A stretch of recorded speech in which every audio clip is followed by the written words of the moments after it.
gonna do it together. We're gonna get there. We're gonna be rock stars. It's a dream, but I'm gonna make it come true. First of all, cheers to you guys. Happy 13th anniversary. It's the bar mitzvah. Some people were at the bris.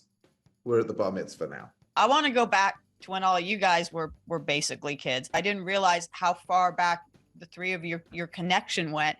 And it's a great story. Sacha, you were their roadie when you were a teenager, and then you, like years later, ended up making a movie about them and giving them a whole new, second act career. So how did you guys meet Sacha? He's a cute kid that came to the door of our change room at the Marquee Club in London, England. He knew all about our music, and it was like, to us, it was a real novelty because we never really talked to a foreign fan. He asked if he could take us out and show us around the city, and we went out and he took us to all different places in and around the city, particularly to Carnaby Street, where we could buy heavy metal stuff, which is, studded belts and leather jackets and stuff like that, right? When they came on stage at the Marquee, people were just stunned to silence by the level of metal. It was just like being crushed by a giant anvil. It was decimating musically, show-wise. And so, as Lip said, I just went into the changing room. I was like, I gotta meet these people. And I went up to them. I said, I'm your number one English fan. And they'd never been to London before. So I said, I'll take you around. And I did. And I took them back to my house at Abbey Road. And I opened the door and my mother was there, classically trained piano player, hated anything like heavy metal. I've been playing metal on metal all summer. It was driving her crazy. I had posters of Anvil on my walls. And then there they were standing with me at the doorstep of our house. And she looked at me and looked at them and was like, you've got 5 minutes. It's very satisfying to really really my mother, particularly at the age of 15, which is all you really want to do is upset your parents. He began to tell us that he had family in Canada and so forth like that. And that one day he's going to come and visit. We went, yeah, right, whatever. And I gave Sacha my address. And as it turns out, there's a knock at my door and Sacha showed up.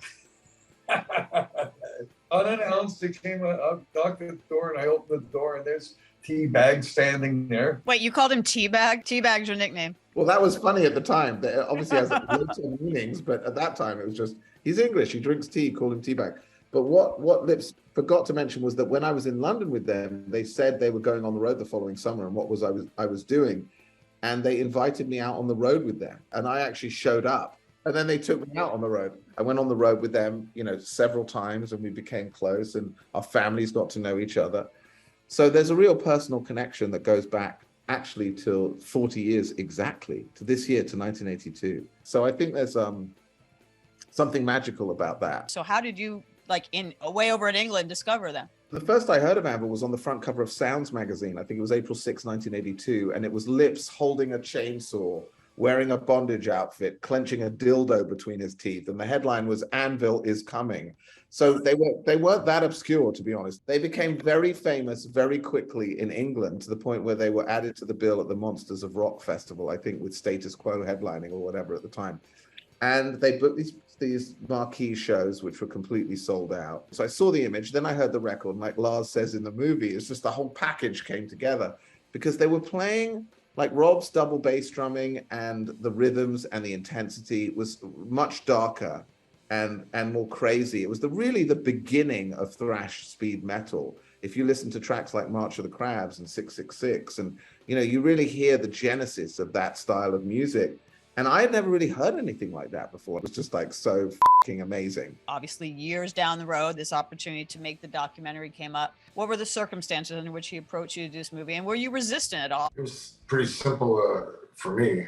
Sacha, I trusted him as a friend. That was it. So it was easy. He just said to me, all you have to do is be yourself, and everything is going to be good. And I said, that's all I got to do. I said, that's going to be easy. So, and at the end of the day, he also did say that if there was anything that we didn't like about any of it, then he would remove it or change it. So we let him film everything. when Sacha approached me, I knew the answer to everything, and to the point where we are even today. It's to me, it was immediate answer to my lifelong dream. I recognize it as my ship coming in, and I knew that it would be probably the most important and significant thing I was ever been part of, but not only for me, but also more possibly even for Sacha. That it was for all of us that this would end up being somewhat of a hallmark or something that we're going to be known for the rest of our lives. That we created this. I was so positive thinking about it that I took it for granted the whole time during the filming that it was going to the Sundance Festival. I just took it for granted. It's going to Sundance. Of course it is, right? Why wouldn't it be? It's a shoe-in. Some of the stuff in the movie is sort of about how, like, maybe the success or claim you should have gotten, you did not get back in the day. The irony is this movie made that actually happen decades later. It's not so much about the big time. That's an unrealistic goal. My actual intention was to stay in the underground for decades, but have and put out a multitude of albums. And if there was a time to cash in, it would be in the last closing years. If you understand what I mean, the time to really actually become above ground is when you've put out 20 albums. Wouldn't it be better to actually have your big hit album after 20 albums? And then people have 20 albums to buy. And when all of our colleagues or people our age in the business are retiring, we're just digging in.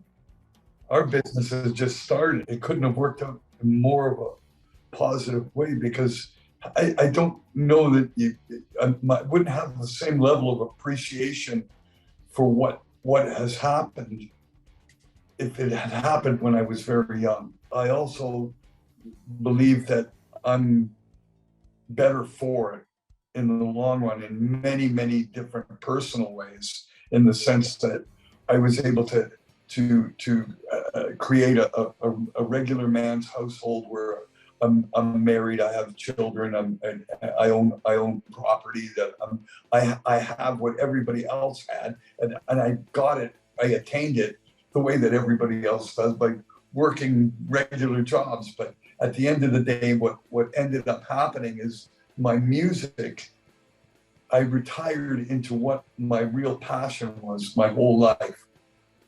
And that's what the biggest difference is. So I'm not wasting away in retirement. I'm actually out traveling all over the world and being a rock star. So no retirement plans for Anvil anytime soon, I guess. I haven't had a month off in 9 years. I think it needs to be pointed out that Anvil, Robb and Lips have not worked any kind of day job since the movie came out. Is that right, guys? That's right. Yep. The band is our official day job. Obviously, there's a lot of fans in the movie, like Lars, like Slash, like Lemmy, but I want to know about some of the more surprising fans. It was Anthony Bourdain's favorite movie, as an example, or Chris Martin of Coldplay and Jay-Z. Dustin Hoffman, he came to the screening in LA, the first premiere. And he was so touched by the sort of the family aspect and the Jewish aspect of the film. So Dustin wants to take you guys to dinner when you're next in town. The high point for me was when I was invited to this lunch at the Beverly Hills Hotel for George Harrison movie, that documentary, Living in the Material World. Marty Scorsese directed that, right? Mm-hmm. Marty Scorsese came over and he said to me, "You made Anvil? I screened it in my screening room secretly. No one knew. It's one of the best music movies I've ever seen in my life. Congratulations. It's unbelievable." The band had a similar moment at the Classic Rock Awards when Jimmy Page came up to Lips and Robb. Lips, what did Jimmy say to you? I can't remember exactly, but you give us all hope. the fans of this movie are far and wide because it's about not giving up on a dream. And like, who cannot relate at some level to that?